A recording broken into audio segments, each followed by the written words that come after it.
Welcome to the channel. My name is Matthias. Today we're back with Peter David's X Factor from the early 2000s. We are going to cover X Factor issue 20. So the interesting thing with this particular issue is that right around this time we have a shift in tone in this whole series. So when the series started off, it had more of a focus of telling detective stories and had a noirish type of feel to it. Big climactic superhero battles were not the main focus of this run. But one of the main antagonists to this whole series was Quicksilver. During this time, he had been depowered after the House of M. Quicksilver during this time had stolen the crystals that the Inhumans used to create the Terrigen Mist. And he jammed the shards of the crystals within his body, all in this crazy move to get his powers back. And in a very weird way, he does get his powers back, but not as normal super speed. He can create time duplicates of himself. It was actually pretty cool, and I sort of enjoyed this evil version of Quicksilver during this time. He was very unhinged, and he was pretty much hell-bent on giving mutants back their powers using these crystals, even though he discovered pretty early on that he was putting these people's lives at risk. Because normally the Terrigen Mist can be very dangerous to people that have an X gene. It basically hotwires the powers and they just go crazy and the person just burns out and their own powers end up killing them. It was pretty gruesome. But now Quicksilver has discovered if he uses another mutant as a filter or a funnel to his powers, he might be able to give mutants back their powers without the side effect of death. So he found the perfect candidate, who was Richter. He was part of X Factor during this time. He had sought help from Quicksilver to get his powers back. And we had this pretty interesting dynamic with Quicksilver that basically he was acting like a drug dealer. He also has a group of enforcers to try to keep X Factor at bay.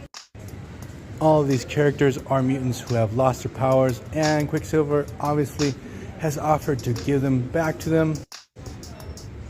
So we have Marrow, Fatal, Abyss, and Reaper.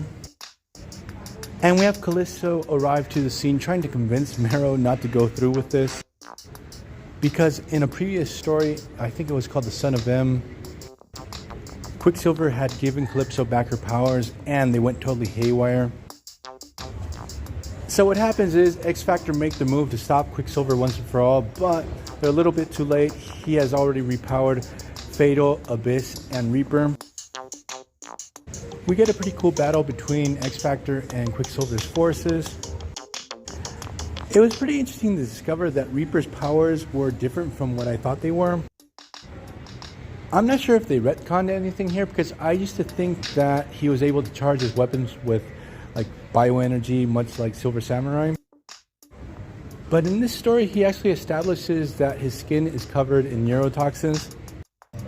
And we have Wolfsbane trying to bite him, and once he does, he's totally knocked out. While all this is going down, we have Layla Miller go and confront Quicksilver.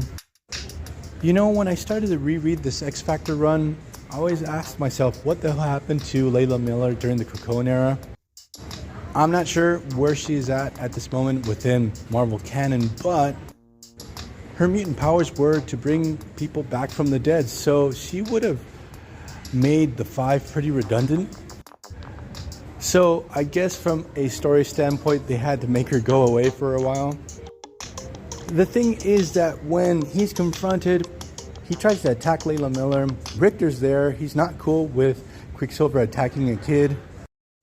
And what happens in this confrontation, Richter's powers flare up, and he actually uses them on Quicksilver. All the Terrigen Mist crystals just come flying out of his body.